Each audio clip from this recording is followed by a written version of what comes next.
Bienvenue sur Good Visa, le podcast pour prendre soin de soi et découvrir le monde. Partez à l'exploration de votre monde intérieur et de celui qui vous entoure. Je m'appelle Camille et je vous souhaite une bonne écoute. Pour ce 3e épisode de Good Visa, je reçois Emma, créatrice de contenu et voyageuse solo. Le Maroc est un des pays qui a le plus marqué Emma. C'est avec une certaine émotion que nous aborderons ce pays récemment touché par un séisme. Emma partagera avec nous sa découverte du désert, des souks et des hammams, sans oublier les délices de la gastronomie marocaine. Cela fait près de 15 ans qu'Emma voyage régulièrement seule, et c'est ce qui l'a poussée à créer son compte The French Wanderess, un compte Instagram et un blog dédié au voyage solo. Pour finir, Emma partagera avec nous son intérêt pour le running. Véritable phénomène de société ou parfois effet de mode, la course à pied est excellente pour la santé lorsqu'elle est abordée avec précaution. Je ne vous en dis pas plus et je vous souhaite une bonne écoute. Bonjour à toutes, bonjour à tous, bonjour Emma. Bonjour. Je suis ravie de te recevoir aujourd'hui. Alors avant de commencer cet épisode, je me suis dit que ça serait peut-être pas mal de raconter comment on s'est rencontrés avant que tu te présentes toi-même. Okay. Donc pour la petite histoire, en fait, nous avons une amie en commun. Donc on s'est déjà croisés dans des anniversaires, on s'est beaucoup parlé aussi pour les cadeaux en commun et toutes ces histoires. Et en fait, assez récemment, quand je me suis lancée dans ce podcast, je regardais beaucoup les comptes de voyage, ainsi de suite, et je me suis dit, mais attends, il y a un compte que je suis depuis un moment, et tout a commencé à se connecter. Je me suis dit, mais oui, c'est Emma, il faut que je parle à Emma, ça serait hyper intéressant qu'on fasse un épisode ensemble. Donc je t'ai contactée, on a repris contact et nous voilà aujourd'hui. Et c'est vrai que je pense que je me répète un petit peu dans chaque épisode, mais ce podcast, ça me permet de reconnecter avec des amis que j'avais pas vus depuis un moment, des personnes en commun, et puis du coup maintenant on échange quand même assez régulièrement. Donc voilà, merci beaucoup d'avoir accepté mon invitation. Est-ce que tu veux bien te présenter du coup à ta façon, comme tu le souhaites? Je t'écoute. Enfin, on t'écoute. Bonjour, du coup, moi c'est Emma, j'ai 32 ans et ça fait 5 ans que j'ai lancé une activité donc, sur Instagram pour parler principalement du voyage. Ça a un peu bougé au fil du temps, j'ai un peu revu ce que j'aime, etc. au fur et à mesure et ça a un peu bougé les thématiques. Mais en gros, j'ai lancé ça il y a 5 ans. J'ai lancé un blog aussi donc, qui porte le même nom, The French Wanderess. Et je prends toujours autant de plaisir à partager sur les réseaux sociaux mes voyages, mais aussi, comme je disais, des thématiques qui ont un peu changé ces derniers temps par rapport au voyage solo, pour aider les personnes à franchir le pas, et aussi à la création de contenu, voilà. Mais toujours le voyage qui guide quand même un peu tout ça, le fil conducteur de tout ça. Et The French Wanderess, j'adore ce nom. Est-ce que y a peut-être une histoire derrière, si tu veux bien nous en parler? Alors, c'est hyper compliqué, je trouve. Je sais pas si tu seras d'accord de trouver un nom qui puisse tellement nous ressembler. Oui. Y avait la question de la sonorité, moi aussi, qui compte quand même beaucoup pour moi. Et le côté, je me disais, qu'est-ce qui va me démarquer à ce moment-là? Donc, il y a 5 ans, il y avait déjà pas mal de créateurs de contenu voyage. Donc je voulais vraiment le côté français, parce que ça fait partie de mon identité, et le côté voyageuse. Alors c'est un mot, en fait, c'est un anglicisme, mais qui n'existe pas vraiment, je crois, dans le vocabulaire. C'est-à-dire qu'on utilise wanderer au masculin, en fait, ce qui veut dire vagabond, et voyageur, etc. Mais il y a quand même toute cette idée-là. Mais j'ai trouvé un roman, alors je n'ai jamais lu, parce que il n'est pas vraiment question de voyage, mais plutôt de vagabondage sur le plan des relations amoureuses, je crois. Et c'est un roman qui s'appelle The Wanderess, The Wanderess, il me semble.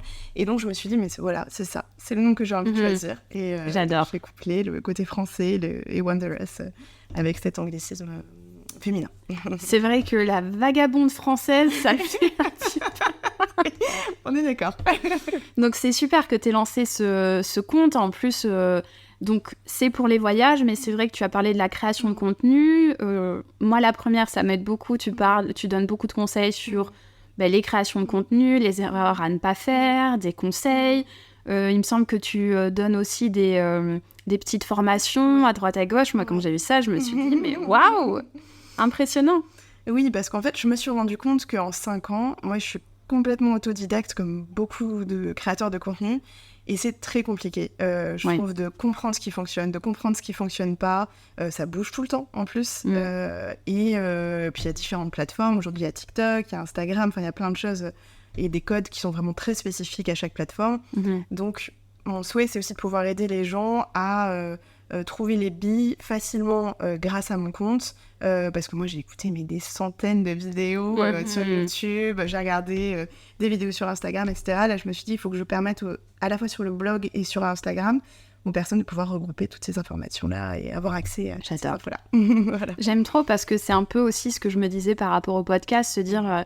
Il y a tellement de podcasts sur les voyages, de podcasts sur le bien-être. Donc là, on va en faire un qui regroupe les deux. Donc Good Visa, le podcast pour prendre soin de soi et découvrir le monde. Et c'était cette idée aussi de regrouper plein d'informations pour les avoir sur un seul canal. Donc c'est ce que tu nous racontes aussi. Donc, est-ce que d'ailleurs cette activité, donc tu fais ça à temps plein, ou est-ce que c'est par exemple comme Maureen, notre invitée de l'épisode 1, c'est un projet sur le côté? Alors ça a pris différentes formes. C'est-à-dire qu'au début, j'ai fait ça, j'avais 4 heures de transport tous les jours, 2 heures le matin, 2 heures le soir en région parisienne pour aller au travail. Donc c'est là que j'ai lancé, il y a 5 ans, ce compte Instagram et ce blog pour passer le temps et permettre aux autres de s'évader et m'évader en même temps. Et petit à petit, j'ai vu que ça fonctionnait. Et puis il y a eu des périodes où j'ai pu investir un peu plus ou un peu moins mon compte, etc. et le blog. Mais aujourd'hui, c'est vraiment une de mes activités professionnelles. Depuis, ça fait un peu plus d'1 an que je me suis lancée à mon compte, mais je ne fais pas uniquement ça parce que c'est clairement difficile de pouvoir vivre de la création de contenu uniquement. Donc voilà, si un jour c'est possible, pourquoi pas, mais pour le moment, c'est pas, voilà, ça fait pas partie de mes projets aussi personnels. Bien sûr. Voilà. Et c'est vrai que tu vois, c'est drôle que tu parles de cette création de contenu parce que quand j'ai lancé le podcast, mais je me suis dit, mais je ne vais plus critiquer les créateurs de contenu, les influenceurs à droite à gauche, parce que c'est vrai que c'est un travail monstre derrière sur les réseaux sociaux, sur les créations d'images et ainsi de suite. Donc voilà, en tout cas, c'est vrai que je recommande fortement aux auditeurs et auditrices de te suivre pour cet aspect-là. Et donc, on va revenir un petit peu au voyage. Donc c'est vrai, quand tu t'es présentée, tu nous as raconté plein de choses. Et quand on a échangé rapidement avant ce podcast, je t'ai demandé... Quel est ton pays coup de cœur? Et tu m'as répondu que c'était... Le Maroc. Le Maroc. Et ce qui est quand même fou, c'est qu'on a parlé de ça avant, les événements qui touchent le Maroc aujourd'hui, avec ce séisme qui s'est produit dans la nuit du 8 au 9 septembre 2023, près de Marrakech, donc un petit peu plus, plus dans les régions éloignées.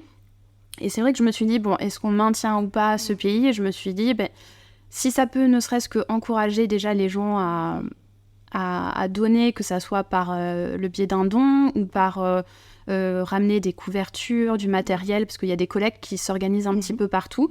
Donc ce que je ferai, c'est que je mettrai en lien de cet épisode tous les moyens par lesquels vous pouvez contribuer. Donc il y a bien évidemment l'UNICEF, j'y pense parce que j'ai eu l'opportunité de travailler avec eux. Il y a la Croix-Rouge, le Secours Populaire, et puis bien évidemment tous ces groupes Facebook, sur Instagram. Donc voilà, je mettrai ça. Et je me suis dit justement, le Maroc va avoir encore plus besoin des touristes, voilà, que les gens n'arrêtent pas de venir pour ce qui s'est passé. Donc je me suis dit, ok, on va quand même lancer cet épisode et on va parler donc un petit peu de choses un peu plus gaies sur le Maroc. Donc peut-être ma première question, ça va être, pourquoi est-ce que le Maroc est ton pays coup de cœur? Pour plein de raisons. Oui, j'imagine. C'est un pays... Alors, j'y suis allée plusieurs fois et j'ai visité principalement 2 villes. J'ai visité Casablanca et Marrakech. Après, dernièrement, l'année dernière, je suis allée aussi dans le Sahara, donc j'ai eu l'occasion de voir quelques villes sur le passage, tout ça jusqu'au Sahara. Mais je crois que c'est un pays que j'aime beaucoup parce qu'il y a une certaine effervescence, il y a quelque chose d'extrêmement vivant. Et quand on y est, c'est difficile à expliquer comme ça à distance, mais quand on y est, c'est vraiment quelque chose qui se ressent. C'est-à-dire que Marrakech, après, chaque ville est très différente, bien sûr, mais pour parler de Marrakech, c'est une ville qui vit, enfin, il y a du monde partout, il y a beaucoup d'odeurs, il y a beaucoup de couleurs aussi. Oui. Enfin, il y a quelque chose d'assez incroyable, enfin, qui transporte complètement. Enfin, en tout cas, moi, qui me transporte. et qui, quand on n'est pas habitué aussi, en tout cas je parle de mon ressenti subjectif, encore une fois, au début c'est un peu déroutant. Là, je me souviens, la première fois que je suis arrivée à Marrakech, j'étais en famille en plus, donc c'était assez particulier, et je me souviens, il m'a bien fallu un jour et demi pour justement me poser un peu. Et t'adapter. Et ouais, complètement. Et alors ça me fait ça souvent dans chaque voyage, parce que j'ai l'impression que quand on voyage, on a nos sens qui sont en ébullition. Complètement. Et il y a une paire de repères, donc je pense qu'on cherche aussi peut-être des repères à ce moment-là, et donc on ressent les choses de manière beaucoup plus forte. Et je trouve qu'à Marrakech, c'est assez spécifique aussi. Et à chaque fois que j'y retourne, donc j'y suis allée 3 fois, et à chaque fois que j'y retourne, il y a peut-être un peu moins longtemps, parce que j'ai beaucoup plus de repères maintenant, visuels, etc., géographiques aussi, mais il y a toujours ce petit temps d'adaptation. À la fois, je suis émerveillée, et à la fois, je suis un peu très attentive à tout ce qui se passe, parce que oui, il y a quand on est dans le souk, dans la Médina, il y a des scooters qui passent partout, et à la fois, j'aime cette vie, j'aime cette vitalité qui caractérise pour moi le Maroc. J'adore, et c'est très drôle que tu dises que ta première fois là-bas, c'était en famille, parce que moi aussi, j'étais ado à l'époque. Et c'est vrai que là, je me dis, et ça rejoint un petit peu ce que tu disais, plus tu y reviens, plus ta vision évolue un peu. J'aimerais bien le redécouvrir, le Maroc, avec un regard un peu plus... adulte, ça fait bizarre dit comme ça, mais pas du tout la même vision de quand j'étais jeune. Et c'est vrai que je retrouve vraiment ce que tu dis par rapport aux couleurs, au bruit. Et moi, je pense que le bruit, à l'époque, ça m'avait beaucoup surpris voilà, le bruit de scooter, puis après, t'as quelqu'un qui passe à côté de toi avec un serpent pour faire la photo touristique. Et c'est vrai que sur le Maroc, je pense que la plupart des auditeurs auditrices connaissent, mais c'est vrai que ça se compose donc de zones montagneuses ou désertiques, donc tu nous parlais du Sahara, et c'est l'un des seuls pays avec l'Espagne et la France à comporter des rivages sur la mer Méditerranée d'un côté et l'océan Atlantique de l'autre. Et... j'en parlais un petit peu dans l'épisode sur la Thaïlande, tout ce côté monarchie on l'oublie un petit peu, mais c'est vrai qu'au Maroc, il y a également un roi, le roi Mohamed VI, et on le voit un petit peu plus là dans l'actualité parce qu'il se rend justement au chevet des personnes qui ont été touchées par ce séisme. Il s'implique énormément. Et c'est vrai qu'on parle beaucoup de Marrakech, mais la capitale administrative et politique, c'est Rabat, et la capitale économique, c'est Casablanca. Et c'est vrai que Marrakech, ça reste plus la ville touristique, et je ne sais pas si tu le savais, mais en fait, le mot français Maroc, c'est dérivé du nom de Marrakech. Non, je savais pas. Voilà, c'est mes petites infos, j'aime bien mes petites infos qu'on peut ressortir au Trivial Poursuite, et ainsi de suite. Et en fait, c'est probablement c'est issu du berbère, pardon. Et en fait, les Persans, ils emploient directement le nom de Marrakech pour désigner le Maroc. D'accord. Et pendant des années, on a appelé le Maroc le royaume de Marrakech. Donc voilà, et puis bien évidemment, la langue officielle, ça reste l'arabe, même si j'imagine que tu as pu observer qu'on parle beaucoup français au Maroc. Mais de mon temps, c'est vrai ? Oui, ils parlent de plus en plus anglais. J'ai été assez surprise, et à la fois, ça peut complètement se comprendre, par rapport au passé historique et aussi plein de choses, je pense. Mais par exemple, je me suis adressée à un policier et il ne m'a pas compris en français. Ok. Et du coup, j'ai dû lui parler en anglais. Donc, et là, on a pu communiquer à Marrakech. Donc, ah oui, c'est fou. Et ça. les jeunes parlent plus anglais que français aussi, enfin de plus en plus en tout cas. D'accord, donc ça serait peut-être en train de disparaître un petit peu. Oui. Et c'est vrai que justement, on peut se dire que c'est aussi à cause de par le passé colonial du pays que le français était aussi couramment parlé. Et dans mes recherches, j'ai vu qu'il y avait aussi le berbère, qui est aussi appelé le l'amazigh, j'espère que je le prononce bien, qui est une langue qui est parlée par le peuple du même nom.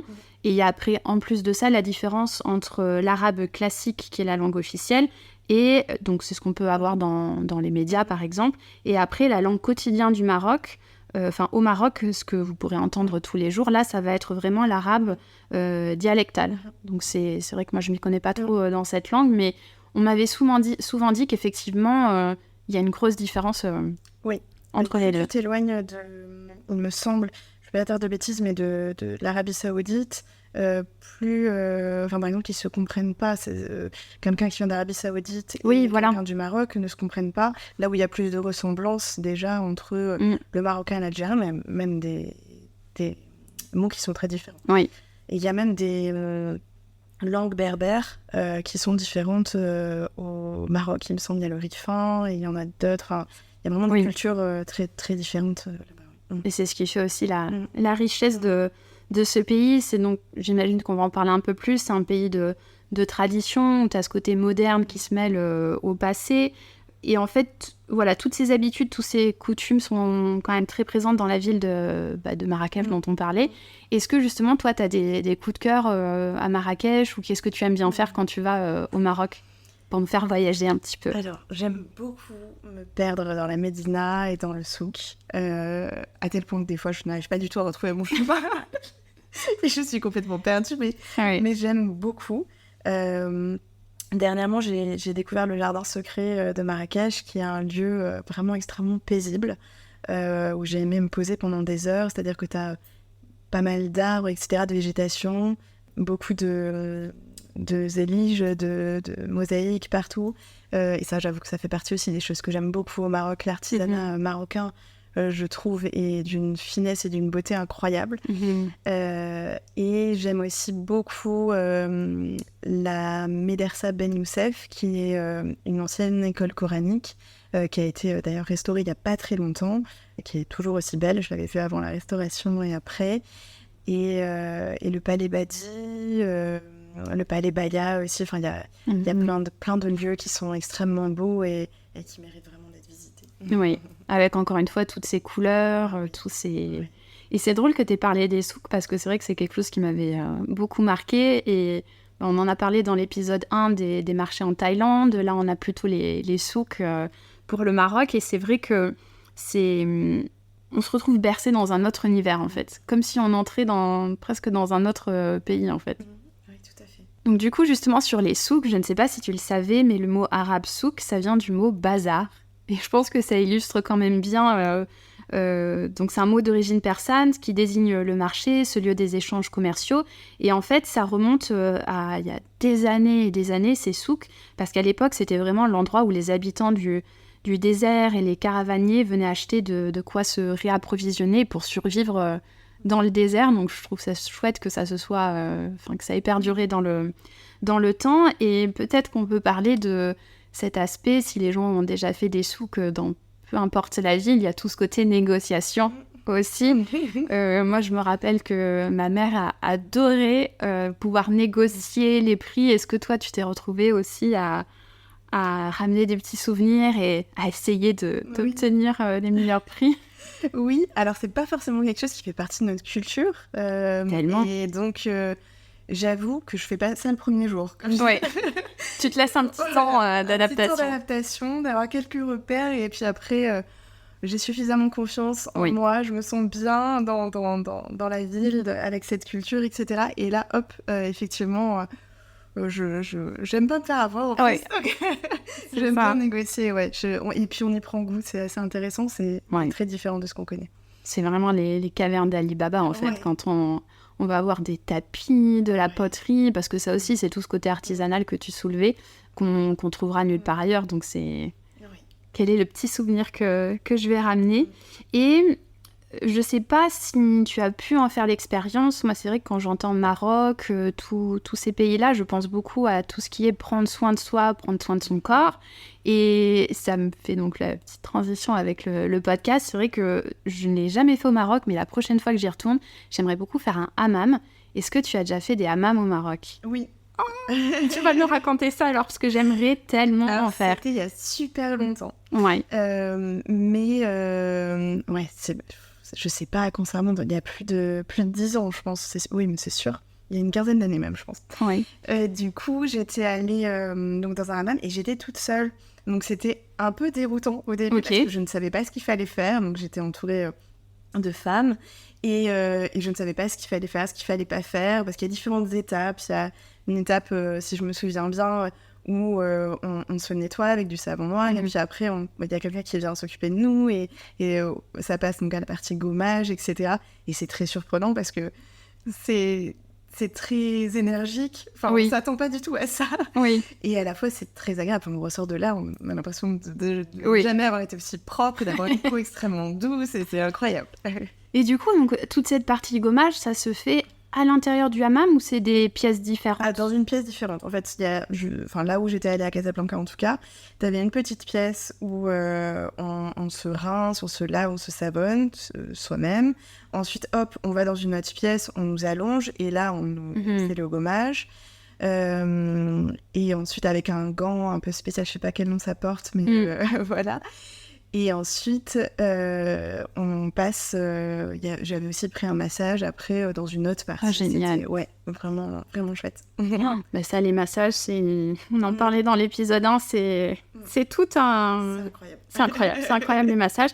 Et j'aurais peut-être dû préciser au début que le hammam, donc, c'est un véritable lieu de purification entre corps et âme. Et en fait, ça signifie littéralement en arabe « eau chaude ». Eau chaude, pardon, c'est mon petit accent bordelais qui ressurgit, donc, ou source d'eau chaude, et en fait c'est un bain de chaleur humide qui est très différent du sauna qui lui est une chaleur sèche, et en fait c'est aussi différent du bain turc qui se fait à la vapeur, parce que là on est donc vraiment avec cette source d'eau chaude, et c'est inspiré des thermes romains. Donc j'aime bien ça aussi, voir d'où viennent toutes ces choses qu'on connaît tous les jours. Et en fait, donc, de ce que j'ai bien compris, comme tu nous le disais, il y a la pièce à part pour tout ce qui est gommage, massage, et parce que j'imagine que quand on te faisait le gommage, il faisait pas plus de 50 degrés, ou peut-être que si. Non, je crois que c'est vraiment dans la première pièce. Alors c'est pas le hammam comme on l'imagine, parce que j'en ai déjà fait par exemple à Bordeaux, dans des endroits, dans une pièce fermée. En tout cas, je pense que c'était quelque chose d'assez traditionnel là où je suis allée. Oui. Mais j'imagine qu'il y a différents types de hammam.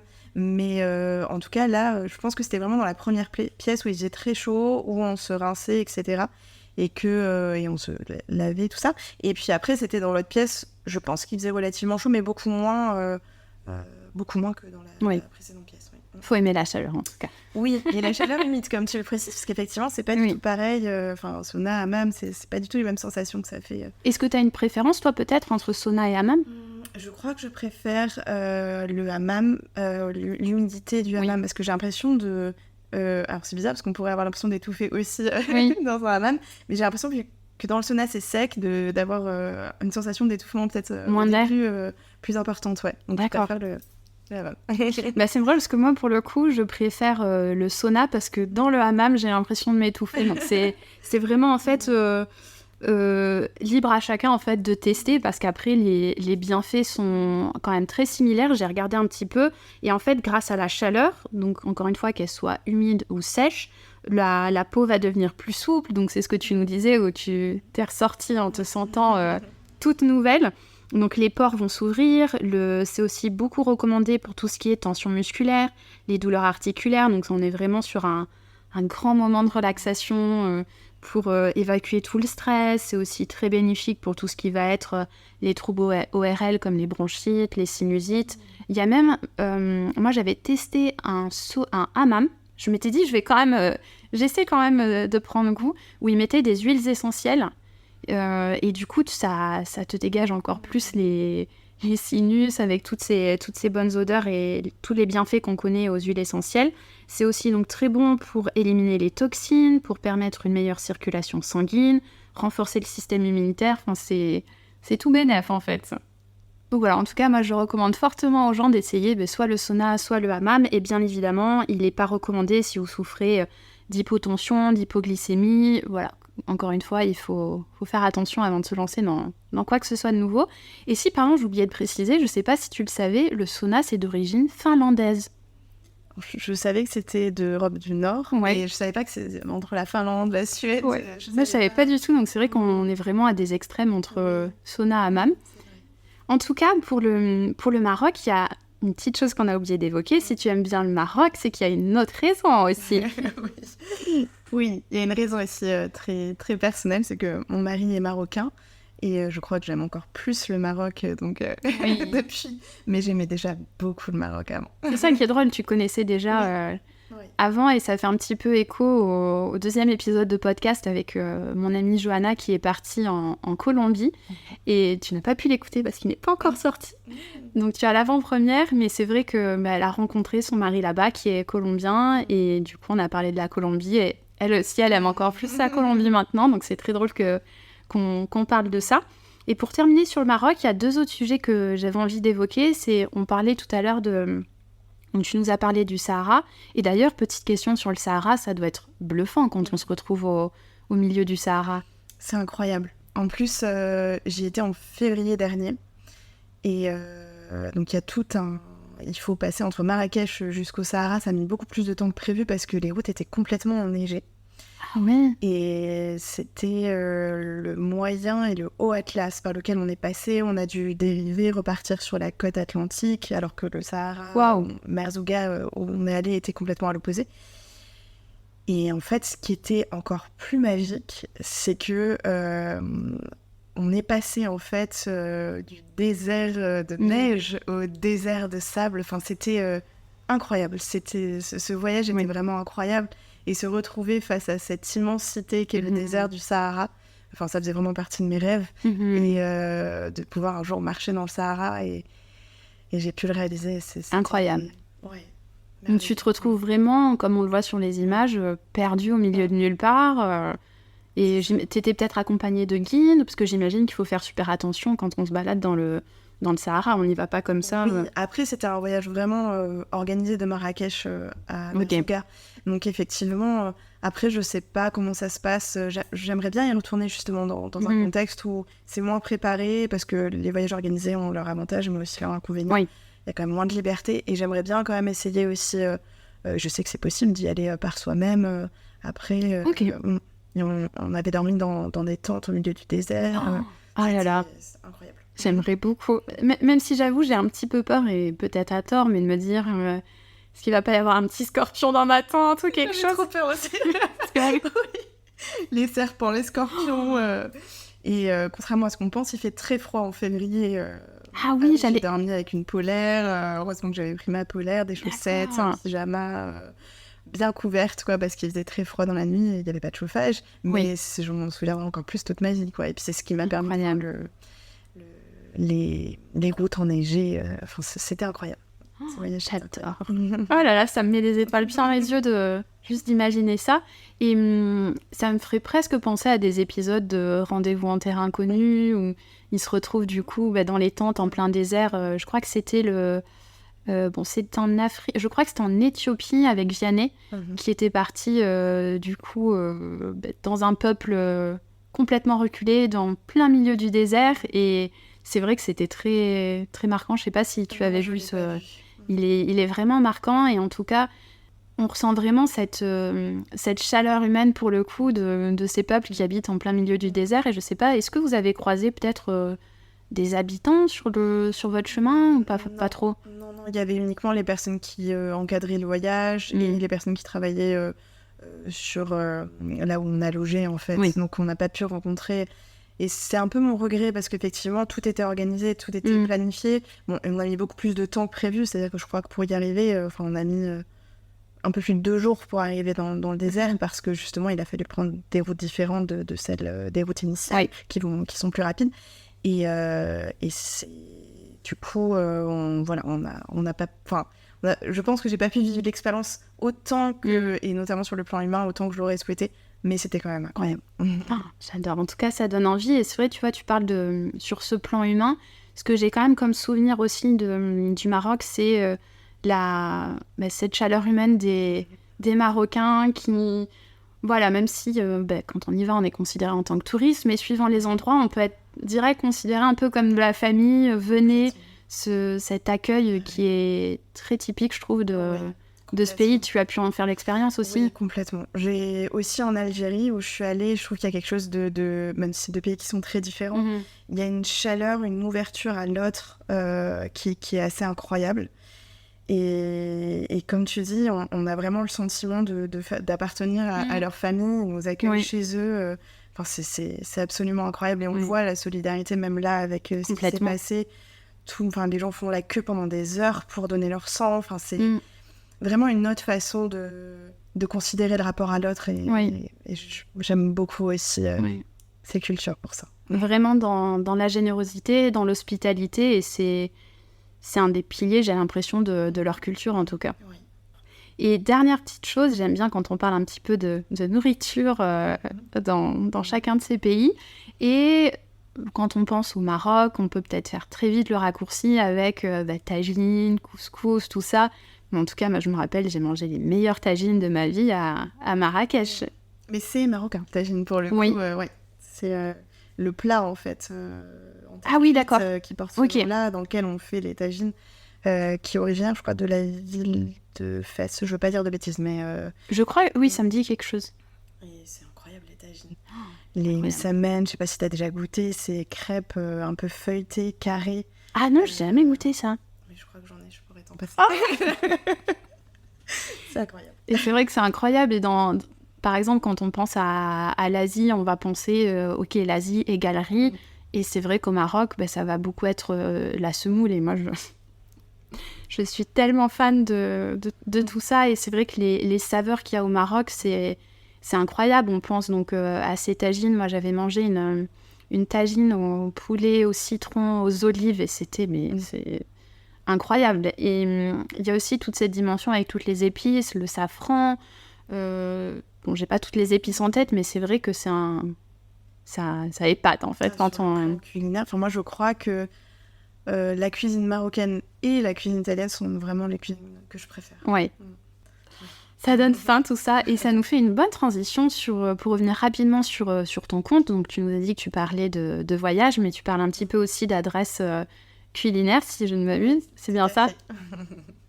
Qui n'aiment pas bien manger. Et justement, quand on s'est remis à parler, donc tu m'as bien réexpliqué, et j'ai bien vu que ton compte, tu mets beaucoup en avant le fait de voyager solo. Donc, est-ce que tu veux bien qu'on se lance dans ce sujet? Qu'est-ce qui t'a... Pourquoi, en fait, tu t'es dit, j'ai envie de parler du voyage en solo? Parce que je me suis dit qu'on n'en parlait pas assez. Et c'est spécifiquement le voyage solo pour les femmes. Enfin, moi, j'appelle ça voyage solo au féminin.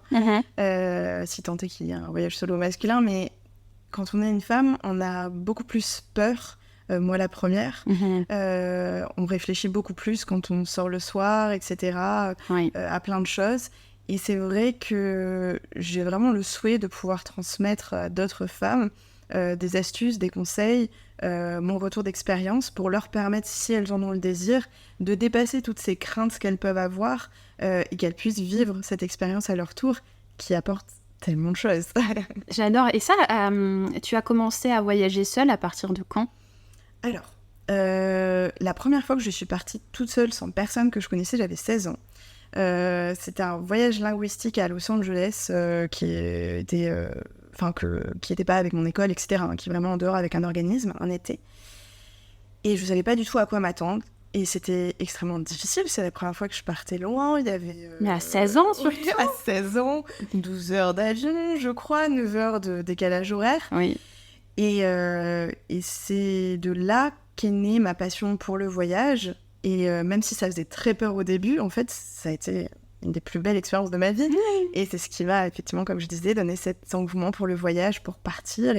Et du coup, après, à 18 ans, je suis repartie en organisme, en voyage solo, par un organisme voyage linguistique, du coup, à Los Angeles. Tu voulais y retourner? Ouais, à 21 ans encore. Aussi à Los Angeles. Alors, c'est pas tout à fait seul, mais je connaissais personne, en fait. J'arrive dans un endroit, il y a des gens de toutes cultures différentes dans l'école, etc. Et c'est un enrichissement incroyable. Et puis après, finalement, les années passent et puis je me rends compte que les gens sont pas toujours disponibles pour partir et que moi, j'adore toujours autant voyager. Et du coup, let's go, quoi. Je suis partie à Porto, à Lisbonne et dans d'autres villes européennes toute seule et c'était incroyable. C'est une liberté incroyable que de pouvoir voyager seule. Donc, depuis, dès que tu as l'opportunité, en fait, tu voyages seule, peut-être maintenant par choix aussi, pas forcément par dépit de se dire un tel ou un tel n'est pas disponible, tant pis, j'y vais toute seule, mais de ce que je comprends, c'est plus, là, j'ai envie de voyager toute seule, c'est ça? Ouais, c'est vraiment les deux, c'est-à-dire que je veux que rien puisse me retenir, enfin, après, il y a la réalité de la vie, bien sûr, mais que peu de choses puissent me retenir pour voyager. Et puis, effectivement, comme tu le dis, ça apporte tellement de choses, ça m'a apporté tellement de choses, en tout cas, que j'ai envie de revivre ces expériences-là, parce qu'on ne découvre pas de la même façon les endroits quand on est seul et quand on est avec d'autres. Et c'est très agréable de voyager aussi. J'adore voyager avec mes proches, mais bien sûr. Aussi, j'adore voyager seule. Et justement, sur ton blog, sur ton compte Instagram, qu'est-ce que tu donnes comme conseil pour Bon, encore une fois, là, on parle de femmes, mais c'est vrai que les hommes peuvent tout aussi bien voyager solo. Et qu'est-ce que tu aurais comme conseil à donner ? Alors, je crois que le premier conseil, ça serait d'y aller pas à pas. C'est-à-dire que de ne pas forcer les choses, de s'écouter. Et si c'est une escapade solo d'un week-end ou même d'une journée, pourquoi pas ? Enfin, c'est déjà ça, en fait, pour voir si ça peut vraiment vous plaire ou pas. Et d'y aller petit à petit, de commencer peut-être par l'Europe, si jamais je trouve qu'il y a quand même plus de repères culturels. Oui. Et au niveau de la langue aussi, c'est plus facile que d'aller au fin fond de l'Asie. Fin fond de l'Alaska, mon premier voyage. Ça complique un peu les choses, je pense. Et puis, oui, ne pas laisser les peurs prendre toute la place. Et si on en a envie, vraiment oser, foncer et vivre cette expérience incroyable.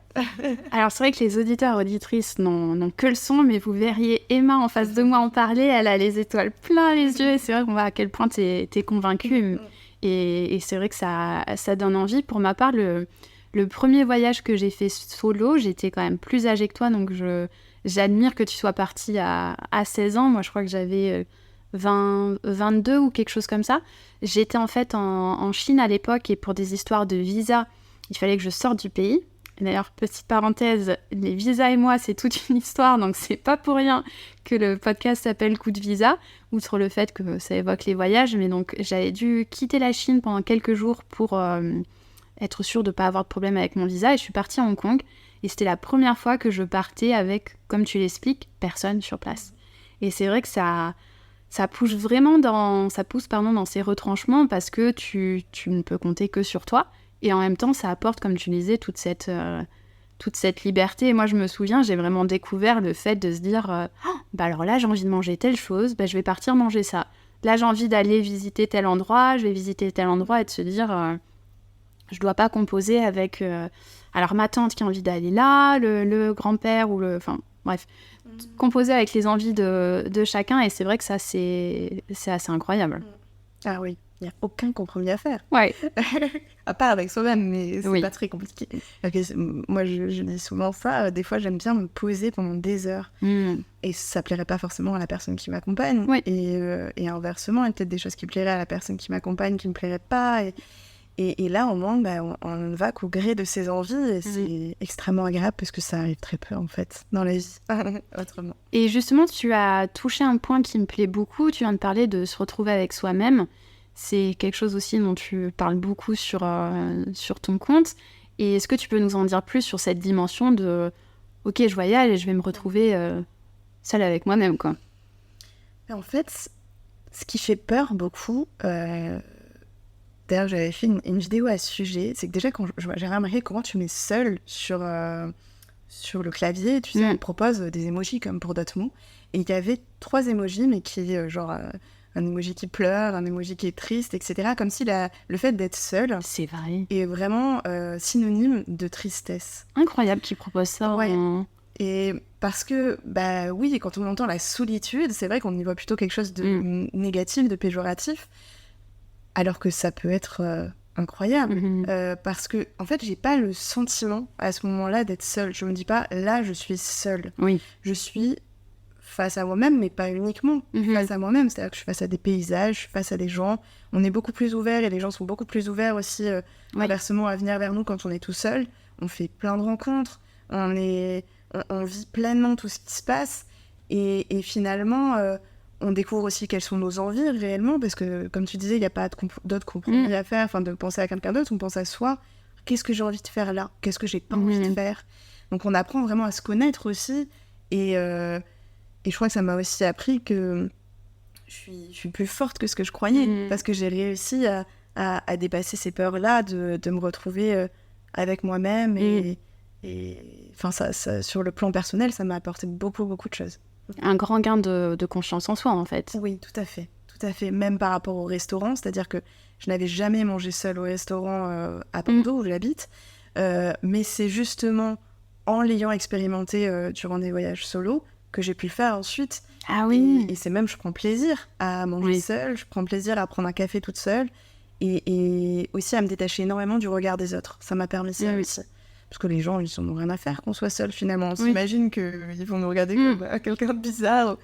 Ils en ont rien à faire. Ils sont dans leur repas, ils profitent du moment à leur façon et c'est chouette de dépasser ça aussi, ces craintes du regard de l'autre.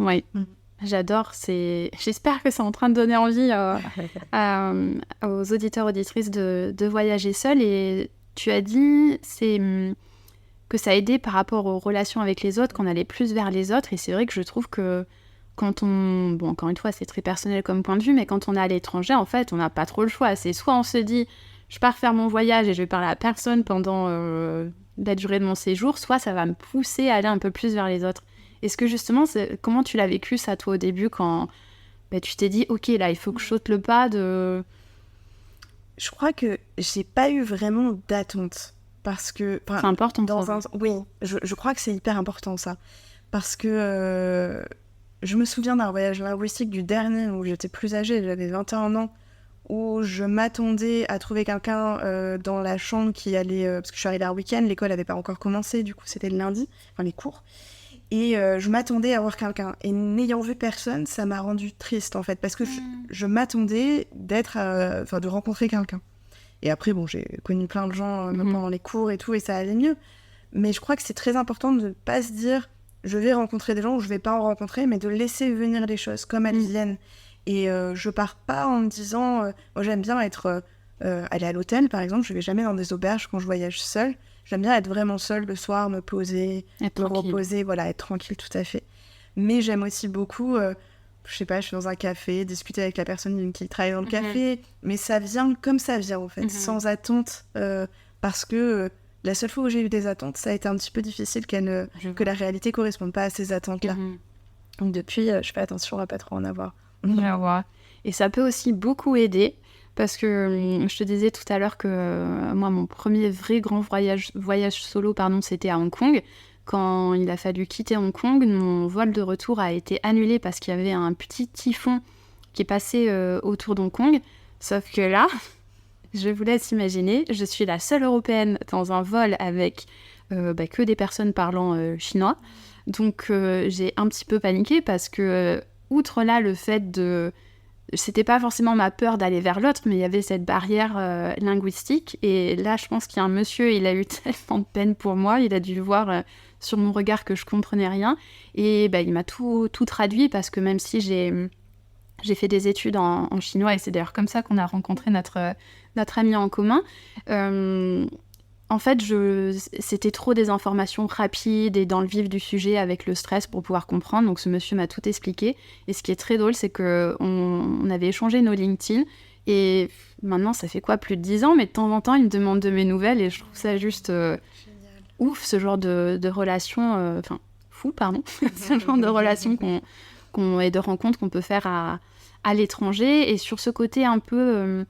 ce que t'expliquais, où tu prends le temps de poser dans des cafés, je sais pas ce que tu en penses, si tu es d'accord avec moi, mais je trouve que c'est aussi un moyen de faire preuve d'introspection, de se dire ok, où est-ce que j'en suis, se prendre un temps pour soi, si par exemple, je sais pas, on est, encore une fois, si bien évidemment le budget, la vie de famille, ainsi de suite le permettent, mais de se dire je me prends, comme tu dis, peut-être juste une journée pour aller me poser près d'un lac, pour un week-end avec une copine pour me ressourcer, ou là en l'occurrence le faire seul. Est-ce que toi aussi tu as eu des moments où tu t'es dit ok, là c'est la partie de mon voyage, ou c'est un peu la partie introspection je crois que l'introspection a toujours fait partie de moi pour le coup. Enfin toujours, je sais pas, mais depuis très longtemps. C'est quelque chose que je pratique et que j'aime beaucoup. Et à la fois que j'ai su mettre un peu à distance aussi, parce que si on est tout le temps dans l'introspection, on ne rencontre pas l'autre non plus, parce qu'on est uniquement avec soi-même.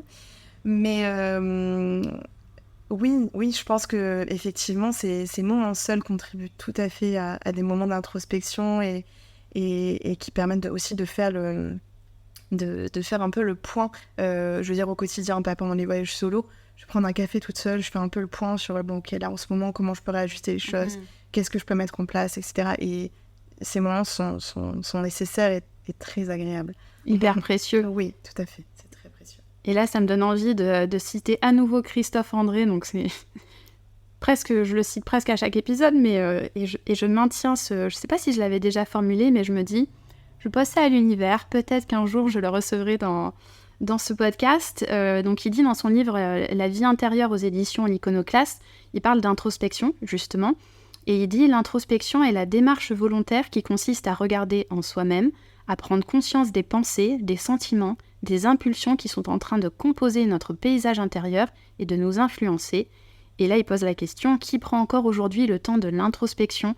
Qui procède à cet effort d'écoute et de compréhension de soi ? Et après, en fait, il explique qu'en tant que psychothérapeute, il a l'impression que c'est seulement quand ses patients viennent le voir qu'ils prennent enfin ce temps de réfléchir sur eux. Et il se dit, c'est tout de même peu de se rendre visite à soi-même que 1 ou 2 fois par mois. Et ça rejoint un peu ce que tu disais, de se dire, je prends du temps pour moi, en fait. Oui. Mais là, quand je disais que l'introspection fait partie de moi depuis de nombreuses années, j'ai pratiqué, j'ai fait une psychanalyse et je rejoins complètement, ça a ouvert aussi cette possibilité de penser et de pouvoir à la fois se penser soi, et je crois que se penser soi permet aussi de penser l'autre. Oh, c'est trop beau. Et de se dégager justement un peu de soi pour pouvoir comprendre qu'en est-il de moi et qu'en est-il de l'autre finalement dans cette situation. Et je pense que se connaître aussi, comme on disait tout à l'heure, par rapport au voyage solo, au moment seul, de manière générale, ça permet aussi de mieux vivre avec les autres. Complètement. Et comment dire, il y a un côté que j'ai quand même un petit peu envie d'aborder aussi sur les voyages solo. Moi, il y a quelque chose qui m'a un petit peu frustrée quand j'étais en Thaïlande, justement. Donc, ce que je raconte un petit peu dans l'épisode 1, donc j'ai vu des choses magnifiques avec tous ces temples, la nourriture qui était exceptionnelle, et des fois, j'avais un peu cette frustration de pas le partager avec quelqu'un. Est-ce que toi aussi, des fois, tu ressens ça un peu ?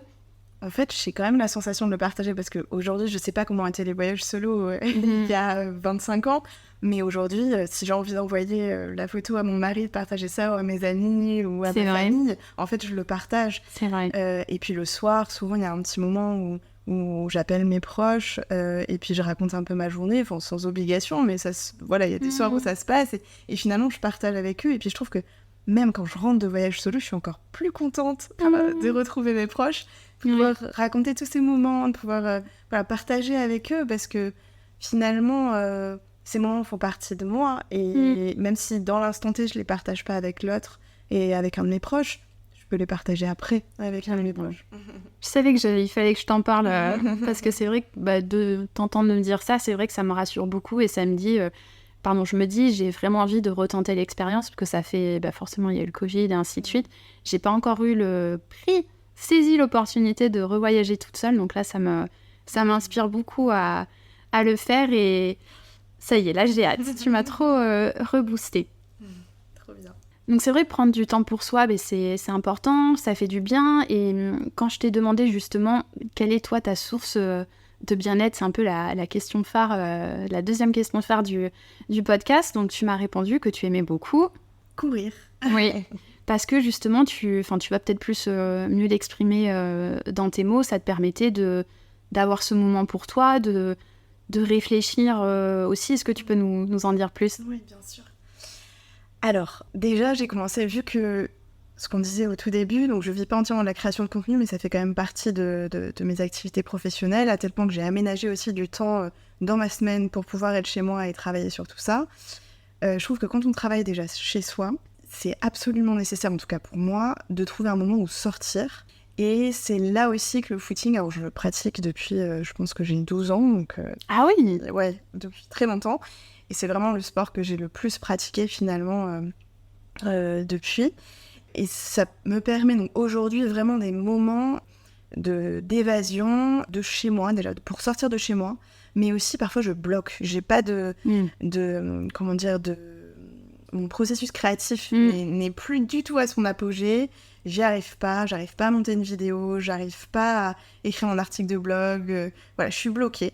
Et bien là, je sais que c'est le moment où il faut que j'aille courir parce que ça va me permettre ce moment de pause, rien qu'à moi, où à la fois mon corps va pouvoir vraiment se dépenser, et à la fois mon esprit, paradoxalement, va se remplir. Et donc c'est là, c'est pendant mes footings que j'ai mes plus grandes idées, entre guillemets, avec beaucoup d'humilité, mais là où en tout cas, il y a toutes les idées qui fusent, à tel point que des fois je me dis, bon ok, je fais 2 tours, mais je rentre à pied parce qu'il va falloir que je les note, parce que sinon je les oublie. Mais voilà, il y a tout ça, tout mon esprit est en éveil, et c'est extrêmement agréable. Trop bien. Et c'est vrai que toi, tu utilises le mot footing. Et je me suis renseignée un peu. Et en fait, quand on dit footing, les spécialistes, entre guillemets, font référence à la course qui est plutôt en aisance respiratoire, donc pas trop rapide. Après, certains vont dire que le running, c'est vraiment la course de compétition quand on se prépare pour un marathon. Toi, c'est quoi? Tu vas plutôt... parce que maintenant, on utilise un peu tous les termes. Quand tu dis tu vas faire ton footing, c'est... Enfin, si tu me dis que tu en fais depuis tes 12 ans, je ne vais pas te proposer qu'on fasse une course ensemble. Non, mais après, j'ai fait des pauses et je crois que enfin, je sais pas si ça va répondre à ta question, mais ça m'a aussi permis, alors c'est plutôt la partie footing du coup, ça m'a aussi permis de prendre conscience de mes limites. Je suis très entière. C'est-à-dire que quand je fais les choses, je les fais à fond. Et quand je les fais pas, je les fais pas. C'est-à-dire que pendant 2 ans, par exemple, j'avais plus l'énergie. Je suis pas allée courir et je n'ai pas culpabilisé. Enfin, j'ai fait en sorte de pas culpabiliser parce que c'était pas possible à ce moment-là de ma vie. J'avais pas l'énergie nécessaire pour enclencher. Tu sais, ce moment, c'est bon, j'y vais là.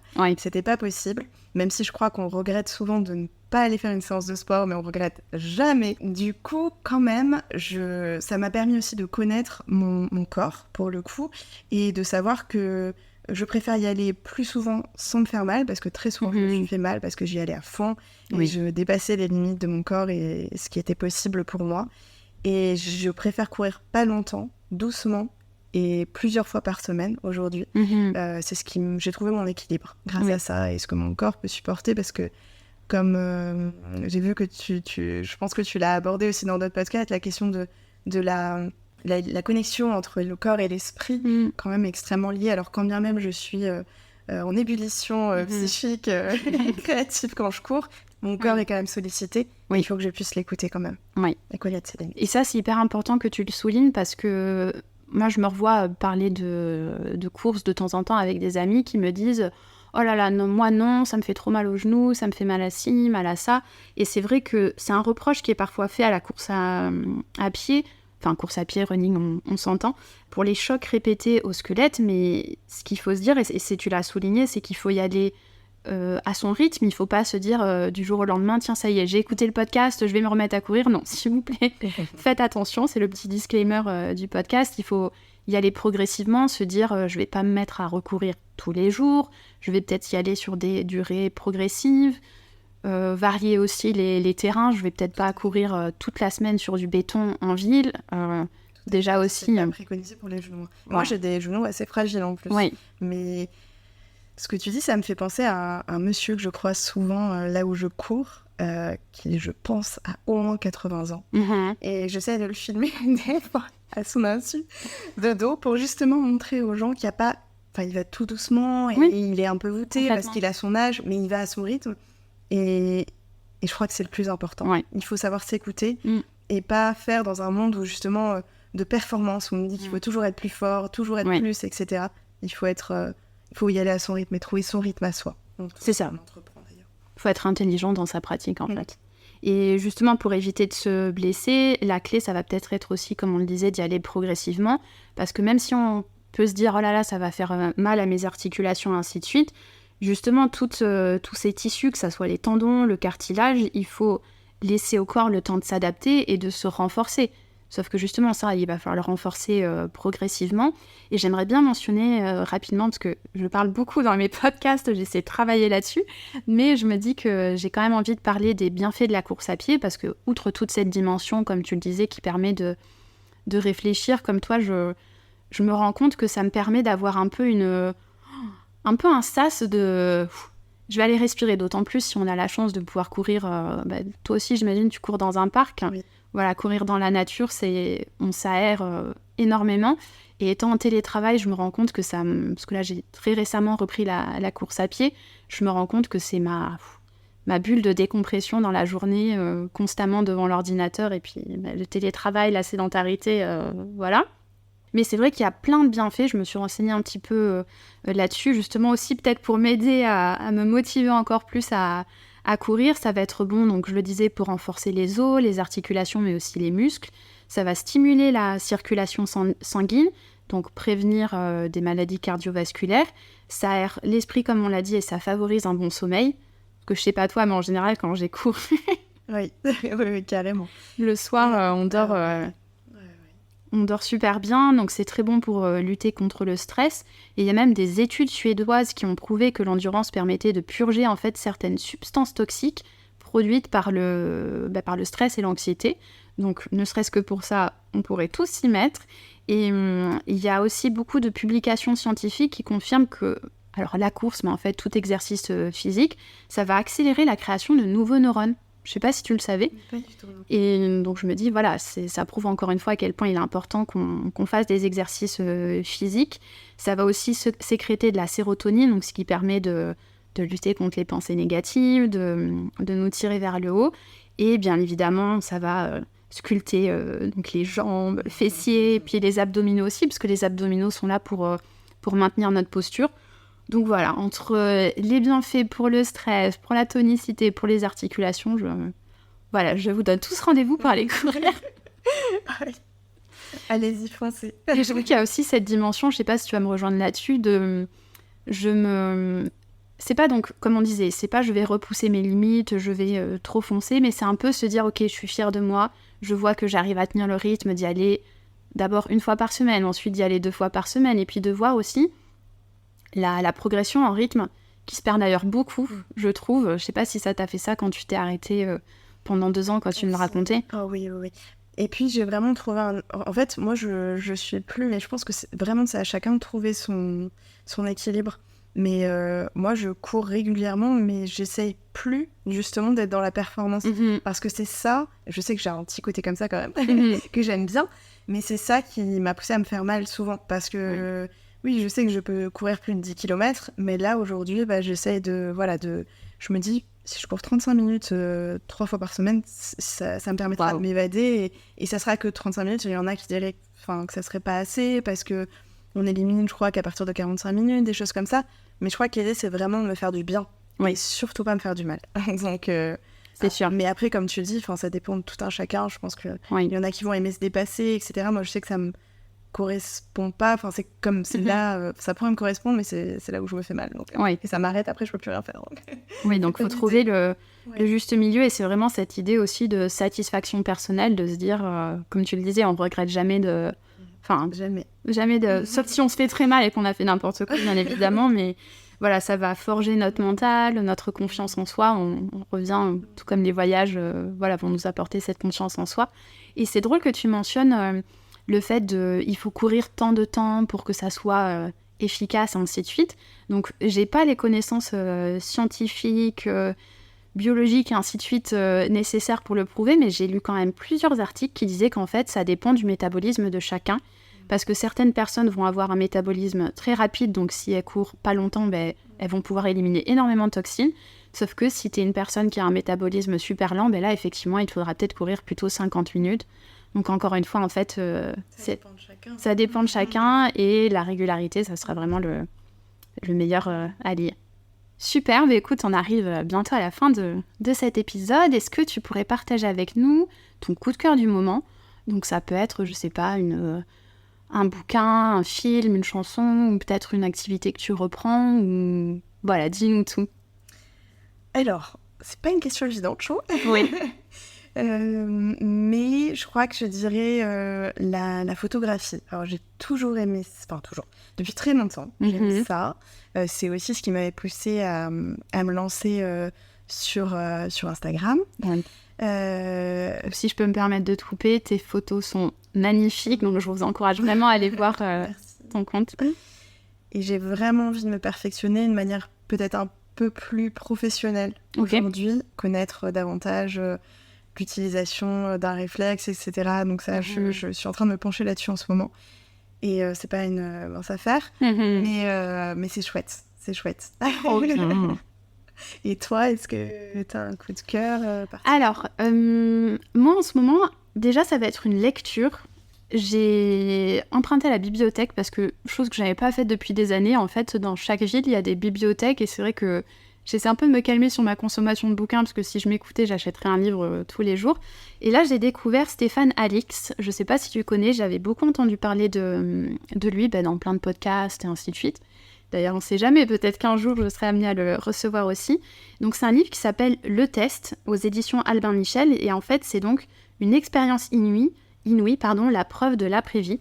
Et donc, en fait, il explique, lorsque mon père est décédé, j'ai placé des objets dans son cercueil, je n'en ai parlé à personne, puis j'ai interrogé des médiums qui disent communiquer avec les morts. Découvriront-ils de quels objets il s'agit ? C'est le test. Donc c'est vrai que je n'avais jamais rien lu sur tout ce qui est l'après-vie, ainsi de suite, parce qu'on a tendance quand même à penser que la mort, c'est un sujet assez tabou, c'est pas un sujet facile à aborder, mais je me suis dit, ok, why not ? Et là, je l'ai quasiment terminé, je trouve ça fascinant, et je me dis, même si on n'est pas forcément branché, spiritualité, les médiums et ainsi de suite, on peut voir ça aussi comme un roman, c'est vraiment très bien écrit. Donc voilà, j'ai été assez surprise par ce livre, donc c'est mon coup de cœur. Et le deuxième qui me vient, c'est justement, on parlait nourriture, on parlait food, tu recommandes pas mal d'adresses aussi. Mon coup de cœur, ça va être une adresse bordelaise, donc désolée, ça sera que pour les prochaines virées à Bordeaux pour les auditeurs, auditrices. Ça s'appelle Contraste, donc je pense que tu connais. Oui. Contraste, en fait, c'est un lieu pour venir bruncher tous les jours de la semaine. Et Dieu sait que j'aime les brunchs, je pense que toi aussi tu es... Grande passionnée de brunch. Et en fait, c'est drôle parce que c'est une amie d'enfance qui a lancé ça avec son partenaire, et je crois qu'il se passe pas un mois sans que j'aille les voir ou que j'en parle à une amie et qu'on aille découvrir ça ensemble. Et j'y ai pensé parce qu'en fait, on parlait tout à l'heure du fait que tu vas t'installer des fois dans des cafés pour te poser. Et je crois que c'est, en tout cas à Bordeaux, c'est vraiment à Contraste où je me suis dit, j'aime tellement le lieu, j'aime tellement la nourriture, qu'est-ce qui m'empêche en fait d'y aller quand j'ai envie, quoi. Donc, et j'ai vu que tu en avais parlé aussi dans une de tes publications récentes, de se dire mais pourquoi on se restreint à aller se poser dans un café tout seul, quoi. Ah oui, c'est trop bien. Puis Contraste, je valide à 100%. Je crois mais que oui, c'est vraiment l'une de mes adresses brunch préférées à Bordeaux. Et on s'y sent bien. Oui. Et je trouve que même les serveurs, l'ambiance, l'atmosphère et les plats, bien sûr. Oui. Tout est très bon, agréable. Et à chaque fois, j'y passe un très bon moment, que ce soit pour le déjeuner, pour bruncher. J'aime beaucoup cette adresse. Ah, mais ça me rassure que je suis contente que tu valides aussi. Mais écoute, merci beaucoup pour ton temps, d'avoir accepté cette invitation. J'espère que l'audience aura pu voyager, aura envie de découvrir le Maroc. Et encore une fois, je mettrai en lien sur cet épisode toutes les ressources pour pouvoir aider le Maroc, parce que j'ai peur des fois, quand il y a un sujet dans l'actualité, on va beaucoup en parler sur le coup et les semaines passent et on oublie un petit peu. Donc j'espère que les gens vont continuer à se mobiliser. J'espère aussi que ça va donner envie aux gens de voyager en solo comme tu nous l'as si bien vendu, j'ai envie de dire. Moi aussi, j'en ai encore des frissons de me dire, ça y est, j'ai envie de reprendre les voyages solo. Et pourquoi pas aussi de vous remettre au footing ou running, appelez ça comme vous voulez. Et d'aller prendre un bon brunch à Bordeaux quand vous serez de passage. Merci à toi pour ce bon moment. Merci. Merci beaucoup et je vous dis à bientôt. À bientôt.